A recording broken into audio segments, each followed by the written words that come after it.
Buen día para todos. Estamos en el capítulo 27, Parashat Pinhas. Se acercaron las hijas de Zelofhad, hijo de Jefer, hijo de Gilad, hijo de Mahir, hijo de Menashe, de la familia de Menashe, hijo de Yosef. Y estos son los nombres de sus hijas Malha, Noah, Jogla, Milca y Tirza. Nosotros vimos anteriormente, en el audio anterior, que nos dijo la Parashá de que Zelofhad no tuvo hijos. ¿Sí? No tuvo hijos y por lo tanto vinieron sus hijas a reclamar si ellas podían recibir también de herencia de su padre, como ellas le dijeron a Moshe. Ahorita va a decir que su padre no estuvo en la congregación con Korah y se sabe que quién es el padre quién fue Zelofhad. Zelofhad fue el Mekoshesh, que vimos anteriormente que lo sacaron a muerte. Lo vimos en la parashat de Jucat, creo que me acuerdo, creo que Jucat, por recolectar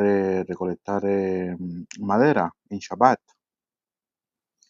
Así dice el tratado de Shabbat, aunque la Torah no dijo quién era, pero por tradición nosotros lo sabemos. Dice aquí Rashi, la familia de Menashe, hijo de Yosef. ¿Por qué fue enunciado esto? ¿Acaso no dijo ya la Torah, la Torah que descendencia de Mahir, hijo de Menashe? En realidad, ese dato fue enunciado para anunciarte que así como Yosef sentía cariño por la tierra de Israel, puesto que se declara que dijo a sus hermanos, harán subir mis huesos de aquí, así también sus hijas sentían cariño por la tierra de Israel, ya que aquí se declara, danos posesión entre los hermanos de nuestro padre, o sea, de las mujeres que descendieron de él. Y esta reseña genealógica también te enseña que todos los miembros de esta estirpe eran justos, pues siempre que se habla acerca de alguien sin dar detalles de sus actos ni de los actos de sus ancestros, y luego la escritura en otro lugar te nombra específicamente a uno de ellos para remontar su estirpe hasta un individuo digno de alabanza, ello indica que se trata de un justo hijo de un justo. El versículo completo es: y sucedió en el séptimo día que vino Ismael. Un poco más, más adelante. La Torá no dice nada en particular sobre la personalidad de Zelofhad, ni de sus ancestros. Eso es lo que quería decir anteriormente.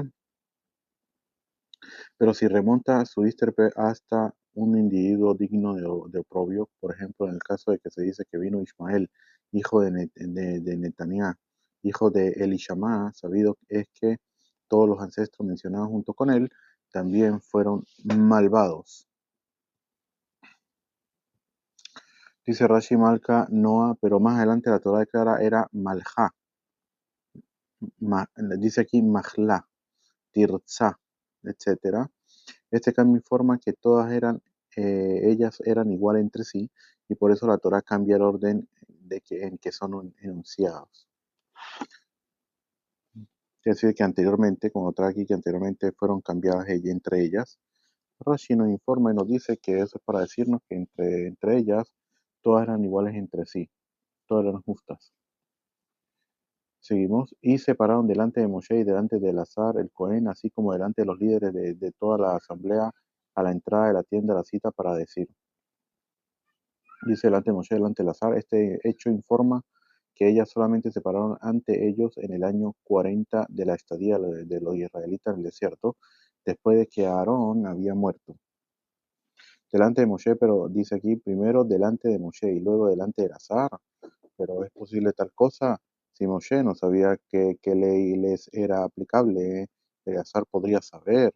Por consiguiente, necesariamente debes invertir el orden de este pasaje e interpretarlo así. Esta es la opinión de Rabbi Oshaya. Pero Abba Hanán, en nombre de Rabbi Eliezer, dijo: ambos estaban sentados en la casa de estudio, y ellas se pararon delante de todos los que estaban presentes. Seguimos, dice: nuestro padre murió en el desierto y él no estuvo entre la asamblea que se reunió contra el Eterno en la asamblea de Korah, sino que por su propio pecado murió sin haber tenido hijos.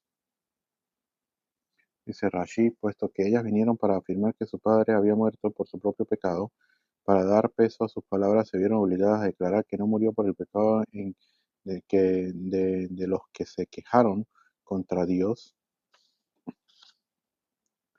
ni había tomado parte en la asamblea de Korah, que quien había incitado al pueblo contra el santo bendito es, sino que había muerto solamente por su propio pecado, pero no que había hecho pecar a otros junto con él. Dice aquí, respecto a su identidad, Rabbi Akiva dijo que él era el que recogió leña en Shabbat. Rabbi Shimon dijo era de los que se obstinaron, dice aquí. Obstinaron quiere decir, se refiere a los que se obstinaron en entrar a la tierra de Israel en desacato al decreto divino de que ya no podían ir allá como castigo por haber seguido a Korah. De todas maneras, según esa opinión de Rabbi Ishmael, habría que entender, de Rabbi Shimon, habría que entender exactamente cómo haré. Si se dijo que ellos venían de Menashe y ellas querían entrar, porque así venían, entonces cómo fue que él no quería entrar o algo por el estilo. Habría que entender las dos opiniones. La opinión más conocida era la opinión de Rabbi Akiva, que dice que él era el Mikoshesh, el que recogía la leña en Shabbat. Seguimos, dice, ¿por qué ha de ser omitido el nombre de nuestro padre entre su familia por no tener hijo varón? Danos posesión en medio de los hermanos de nuestro padre. Dice Rashi, si nosotros legalmente ocupamos el lugar de un hijo varón, que se nos entregue nuestra herencia, que por derecho nos corresponde. Y si las mujeres no son consideradas descendencia legal, que nuestra madre contraiga matrimonio de Yevun, o sea, levirato, con el Yavam,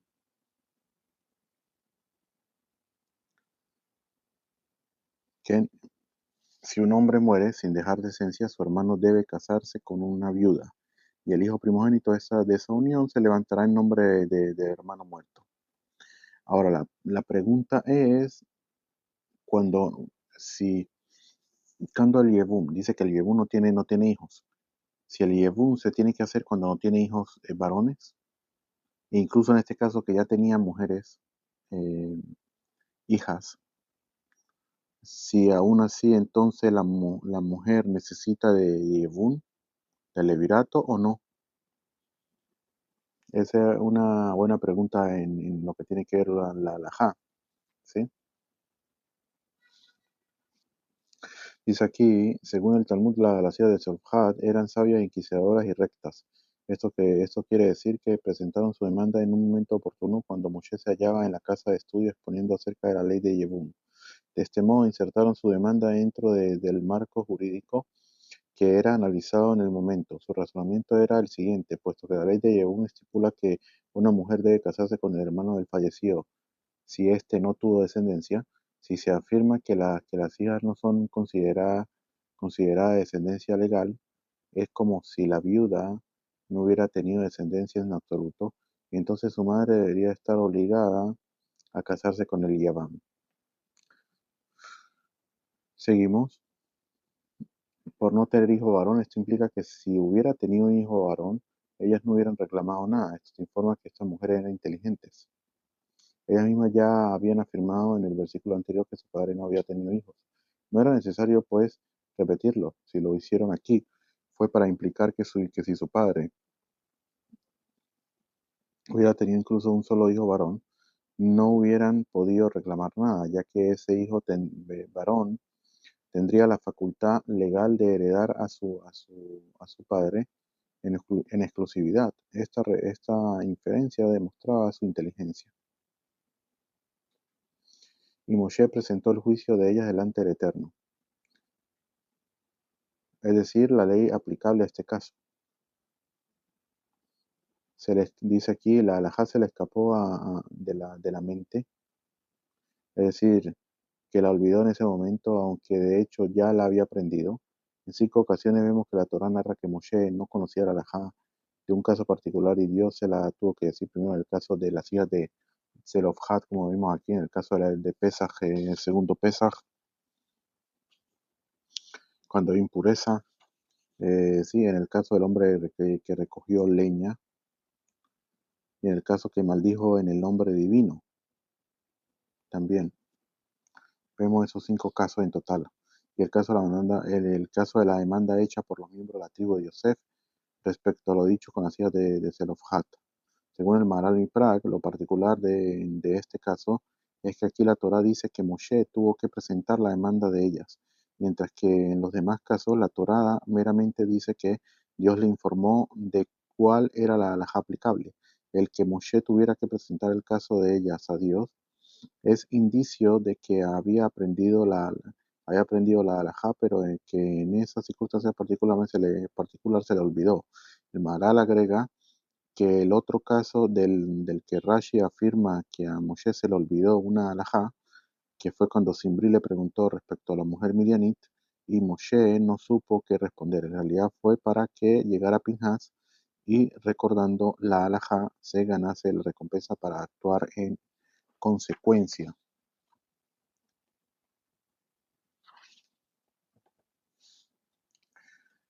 ¿Sí?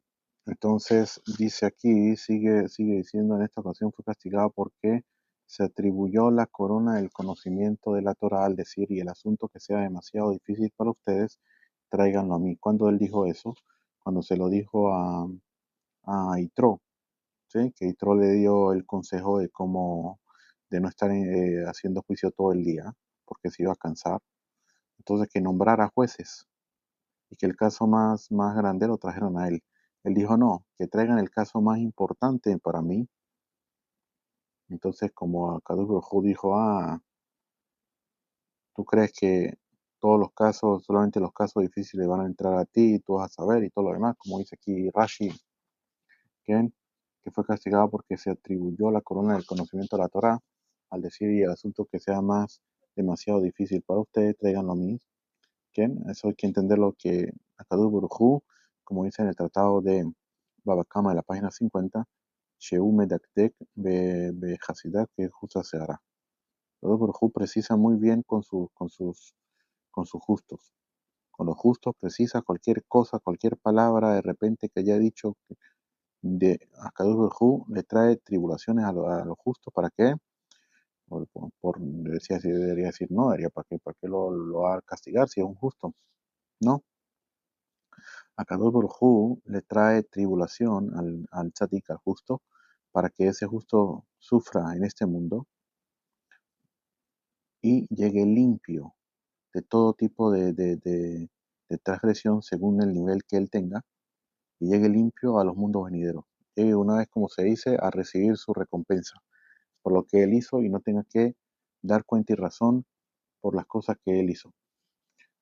De todas maneras, seguimos aquí y dice, según otra explicación, en realidad esta sesión debió haber sido escrita directamente por medio de Moshe, solo que ocurrió de esta forma porque las hijas de Zelofhad poseían tanto mérito que esta ley fue escrita por intermedio de ellas. Seguimos, el Eterno dijo a Moshe para decir, correctamente hablan las hijas de Zelofhad, ciertamente les dará una posición de herencia en medio de los hermanos de su padre, y traspasarás la herencia de su padre a ellas. Dice aquí Rashi, correctamente hablan así de Zelofhad, dice, entiéndense como como lo traduce el Targum, apropiadamente. Dios quería decir, de este modo está escrita esta sección ante mí en las alturas. Esta afirmación de parte de Dios nos informa que el ojo de ellas fue capaz de percibir incluso lo que no fue capaz de percibir el ojo de Moshe. Es decir, tuvieron una percepción más correcta que la de Moshe acerca de las leyes de la herencia. Correctamente hablan así de Zelofhad, es decir, justamente han presentado su demanda. Afortunado es el ser humano, a quien el santo bendito es reconoce la justeza de sus palabras. Ciertamente les darás. Esto implica dos porciones territoriales. La porción de su padre, que estaba entre los que salieron de Mitzrayim, y además la porción de él, que le correspondía junto con sus hermanos en la propiedad de su padre Heber. Y traspasará este verbo está relacionado con la palabra hebra, enojo, indignación. Está utilizado aquí para aludir a la idea de que hay enojo contra el que deje en el mundo un hijo varón para heredarlo. Contra el que no deje un hijo varón.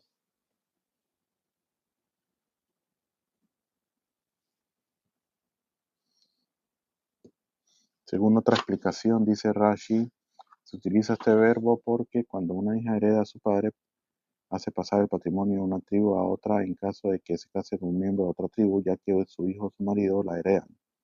En el caso de que las hijas de Zelofhad se casen con una tribu de otra tribu, que no sea Menashe, Yehudá o lo que sea, entonces ese patrimonio que ellas recibieron va a pasar automáticamente al esposo de ella, ¿sí? Las pertenencias de ella pasan a él automáticamente. Y si ella muere también, él hereda a la esposa. Eso es lo que quiere decir aquí Rashi. Pues el mandamiento de que el patrimonio no rodará de tribu en tribu solamente fue estipulado para esa generación. Esa generación, como dijimos anteriormente, esa generación y no las generaciones después. Después se le fue, cuando ya se repartió Israel, ya se les permitió casarse entre las tribus. Seguimos, y a los hijos de Israel hablarás para decir, cuando un hombre muera sin tener hijo varón, traspasarán su herencia a su hija. Y si no tiene una hija, entregarán su herencia a sus hermanos. Y si no tiene hermanos, entonces le entregarán la herencia a los hermanos de su padre. Y si no hubiera hermanos de su padre, entonces entregarán la herencia de su pariente más cercano a él, de su familia, y él la heredará. Y esto será para los hijos de Israel un estatuto legal como el Eterno ordenó a Moshe. Seguimos. Dice Rashi, y el concepto de mishpacha, familia o clan, para fines de herencia, eso es aplicable a la familia del padre. Quien el Eterno dijo a Moshe, asciende a este monte Abarim y mira la tierra que yo he entregado a los hijos de Israel. Dice aquí, dice Rashi, ¿por qué fue justapuesta esta sección aquí? Porque cuando el Santo Bendito dijo a Moshe respecto a las hijas de Zelofhad, ciertamente le dará posesión del patrimonio. Él se dijo, a mí ordenó el Omnipresente hacer que los israelitas tomen posesión de la tierra de Israel. Quizá el decreto divino de que yo muera en el desierto ha sido revocado y entraré a la tierra de Israel, porque ya empezó, como se dice, a repartir la tierra de Israel. Fíjate, antes con la tribu de Rubén, con la tribu de Gad y media tribu de Menashe, y ahorita con lo que está sucediendo con Zelofhad, las hijas de Zelofhad, a Selahem, por eso él pensó eso.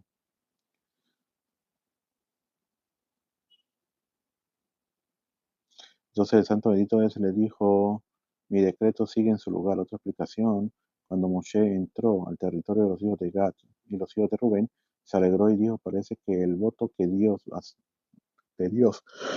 acerca de mí ha sido revocado. Esto es comparable a un rey que había decretado que su hijo no entrara a la puerta de su palacio. El rey entró por el portal principal y el hijo le siguió, sin que el padre le dijera nada. Luego entró al patio y el hijo le siguió. Finalmente entró al salón y el hijo le siguió.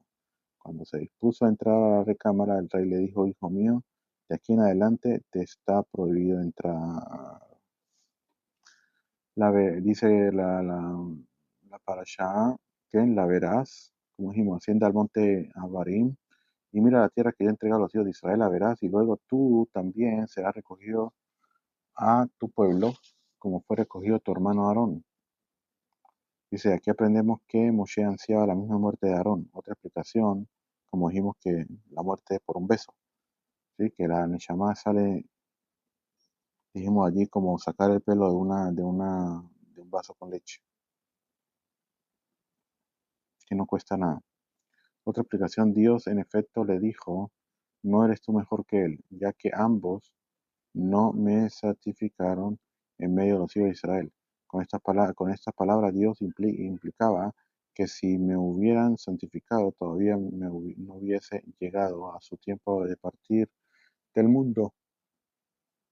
En otro, en otro lugar, que la escritura escribió acerca de la muerte de Moshe y Aarón, también escribió sus ofensas, puesto que había sido promulgado el decreto contra la generación del desierto que muriera en el desierto debido al pecado de que no de haber creído lo que Dios dijo de la tierra de Israel. Por eso Moshe solicitó a Dios que su ofensa fuese escrita, a fin de que la gente no dijese de él, él también formó parte de los rebeldes contra Dios. Esto es comparable a dos mujeres que fueron sentenciadas a la Corte de Justicia a recibir azotes. Una se había pervertido moralmente y la otra solamente había comido frutos verdes en el año sabático. En este caso también, en otro lugar donde la escritura menciona la muerte de Moshe y Aarón, también menciona la naturaleza de su ofensa, por el propósito de enfatizar que únicamente tenían esa falta y no un pecado más grave. Hasta allí. Seguimos. Así como ustedes se rebelaron contra mi palabra en el desierto de Sin, en la contienda de la asamblea, para santificarme con las aguas de la vista de ellos. Esas son las aguas de Meribat Kadesh, en el desierto de Sin. Dice Rashi, estas son las aguas de Meribat Kadesh, es decir, solamente esas fueron a la causa de la muerte de Moshe y Aarón. En ellos no había otro pecado. Según otra explicación, quiere decir, esas mismas aguas son las que causaron su rebelión en Mará. Estas mismas son las que causaron su rebelión en el mar de Suf. Esas mismas son las que causaron su rebelión en el desierto de Chin. Entonces Moshe habló al Eterno, y esta sección fue anunciada para dar a conocer el elogio de los justos, que cuando se disponen a partir del mundo dejan de lado sus propios asuntos y se ocupan de los asuntos comunitarios. Rashi explica aquí esta la juxtaposición entre la sección anterior, en la que Dios habla a Moshe de la muerte de este, y la siguiente sección, que describe la petición de que Dios nombre a un líder en sustitución de Moshe. Eso es lo que dice aquí. Entonces Moshe habló al Eterno para decir que el Eterno Dios de los espíritus, de toda carne, nombre a un hombre sobre la asamblea. Para decir, dice Rashi, Moshe le dijo, respóndeme acerca de si tú vas a nombrar un dirigente para ellos o no. Seguimos el eterno nombre. Cuando Moshe escuchó que el omnipresente le dijo que diera la herencia de Zelofhad a sus hijas, se dijo, ha llegado el momento de que yo solicite lo mío, que mis hijos hereden mi grandeza. Entonces el santo bendito le dijo, no es así como yo pienso. Yoshua es digno de recibir la recompensa por su servicio, ya que él no se apartaba de la tienda. A esto se refiere lo que el rey Salomón dijo, el que cuida la higuera comerá su fruto. Dios de los espíritus dice, ¿por qué fue enunciada esta expresión en particular? En efecto, Moshe dijo ante Dios, Señor del universo, revelado y manifestado es delante de ti la mentalidad de cada uno de los miembros de Israel, y nadie es igual a otro. Te pido que nombres sobre ellos a un dirigente que sea capaz de soportar a cada uno de ellos según su propia mentalidad. La expresión Elohei Rohot de los Dios de los Espíritus es inusual.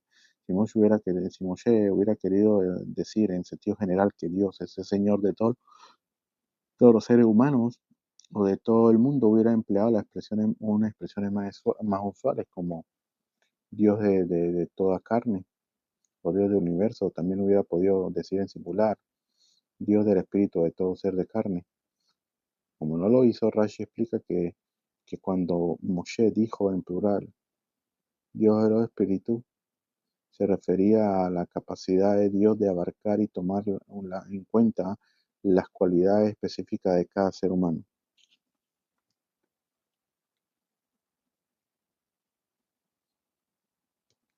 Seguimos, dice aquí que salga al frente de ellos y que entre al frente de ellos y que los saque y los traiga para que la asamblea del Eterno no sea como un rebaño que no tiene pastor. Que salga frente a ellos, dice Rashi, no como suelen actuar los reyes de las demás naciones, que permanecen en sus residencias mientras envía a sus envía a su ejército a la guerra, que no actúe como ellos, sino que haga como yo hice, que hice la guerra a los reyes de Sihón y Og, poniendo a la vanguardia, como se declara, no le tengas miedo, pues en tu mano yo lo he entregado. Y también como hizo Yoshua siguiendo el ejemplo de Moshe, como se declara, Yoshua fue hacia él y le dijo, ¿estás por nosotros o por nuestros enemigos? E igual, respecto a David, en la escritura declara, pues él salía y entraba delante de los israelitas a la guerra, queriendo decir que él salía a la cabeza y entraba a la cabeza del pueblo.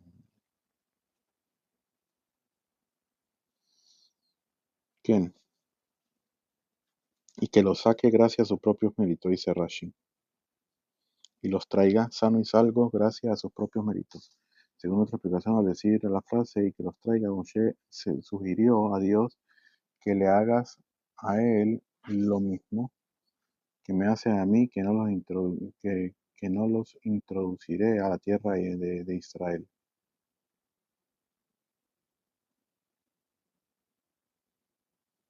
Seguimos.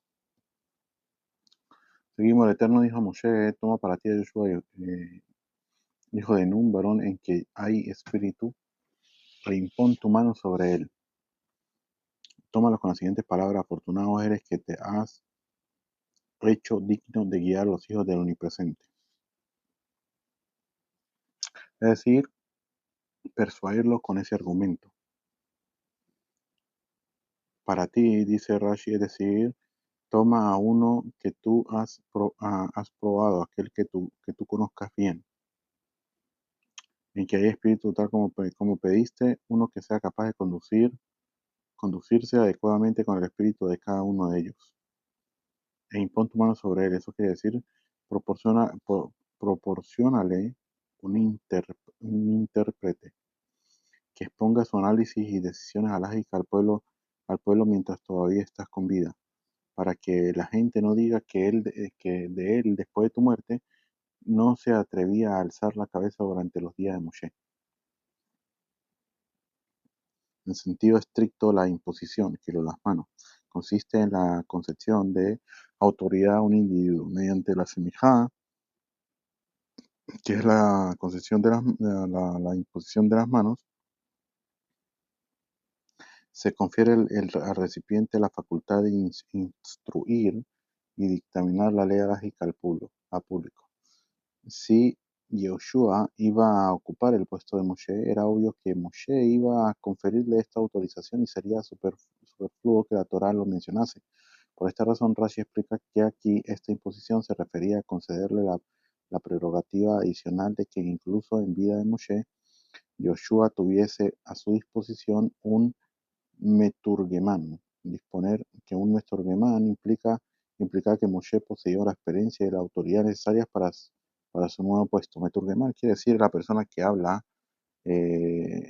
Anteriormente no habían, como hoy en día, que hay micrófonos y todo el mundo puede escuchar. Anteriormente el megáfono o en este caso para que pudieran escuchar al rap.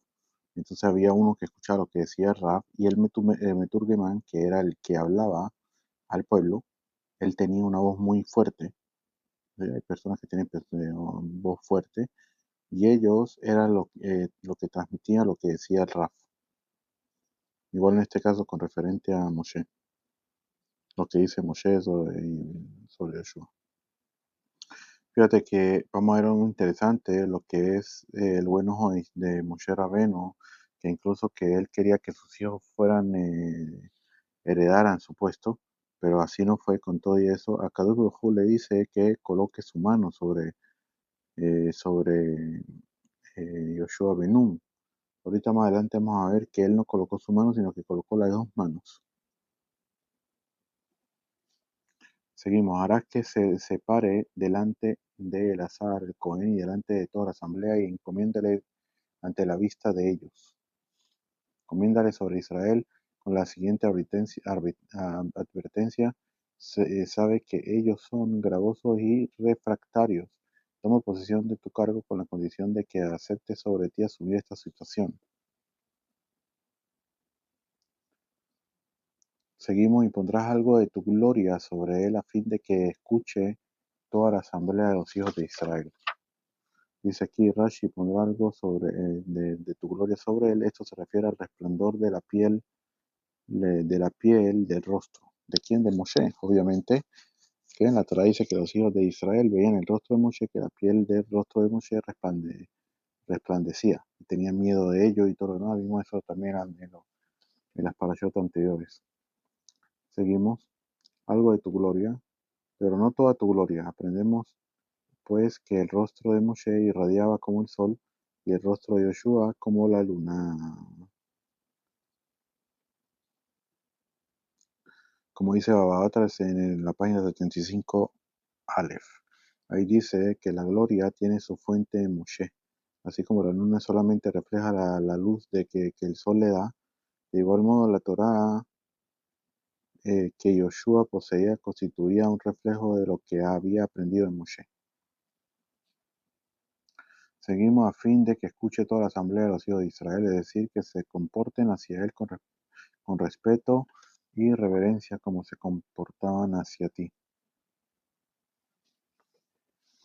Seguimos, él se parará delante del azar el Cohen e inquirirá de él por medio del juicio del Urim, delante del Eterno, por su palabra saldrán y por su palabra entrarán él y todos los hijos de Israel junto con él, así como toda la asamblea. Dice Rashi, dice, él se parará delante del azar el Cohen. He aquí la respuesta a la petición que hiciste, que este honor no sea quitado de la casa de tu padre, pues Yoshua también tendrá necesidad de acudir a Elazar. Yoshua era la tribu de Efraín, Elazar de Cohen. El Cohen era sobrino de Moshe, aunque Dios no concedió a Moshe su petición de que uno de los hijos de heredara su posición. Sí le concedió la prerrogativa de que el líder de Israel debía acudir a alguien de su familia. Inquirirá a él cuando tenga necesidad de salir a la guerra, por su palabra Elazar, y no la de Yoshua, así como toda la asamblea se refiere al Sanedrín.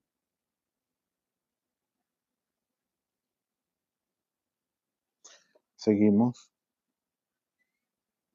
Moshe hizo como le había ordenado el Eterno, y tomó a Yoshua y lo hizo pararse delante de Elazar el Cohen y delante de toda la asamblea, y puso sus manos sobre él y le encomendó, tal como el Eterno había hablado por medio de Moshe. ¿Qué? Abal, pero aquí vemos que impuso sus manos, fue lo que dijeron anteriormente, que Akadosh Baruj Hu le dijo que solamente colocara sus manos, y aquí él impuso sus manos, hizo más todavía. Y tomó a Yoshua, dice Rashi, lo tomó con palabras convincentes y le dijo, y le dio a conocer la entrega de recompensa que aguarda a los dirigentes de Israel en el mundo venidero. Quien dice aquí, Rashi explicó de que Dios había dicho a Moshe que persuadiera a Yoshua de ser el nuevo líder de Israel, informándole que era afortunado porque se había hecho digno de guiar a los hijos del Omnipresente. Moshe, sin embargo, hizo más de lo que Dios le había pedido, y ya que por eso, ya que ello,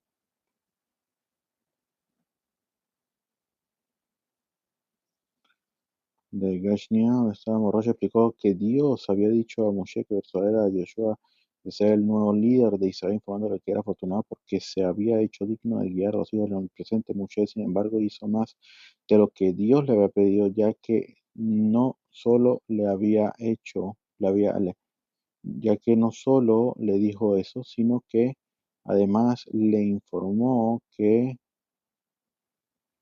recompensa le esperaba en el mundo venidero. Seguimos sus manos. ¿Ok? Impuso su mano sobre él y le encomendó tal como el Eterno había hablado por medio de Moshe.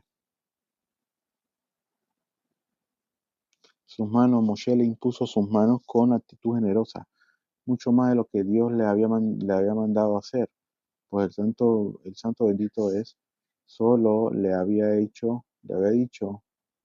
impon,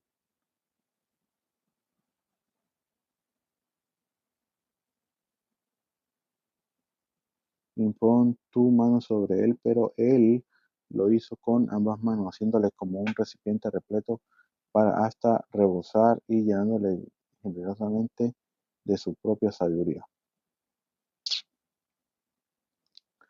Tal como el Eterno había hablado, incluso, dice aquí, incluso respecto a la gloria, Moshe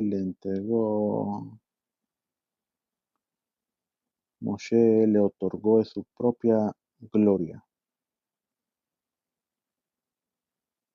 Que incluso respecto a la gloria, Moshe entregó la propia gloria, dice aquí. La Torá ha hecho que Moshe hizo lo que había ordenado el Eterno.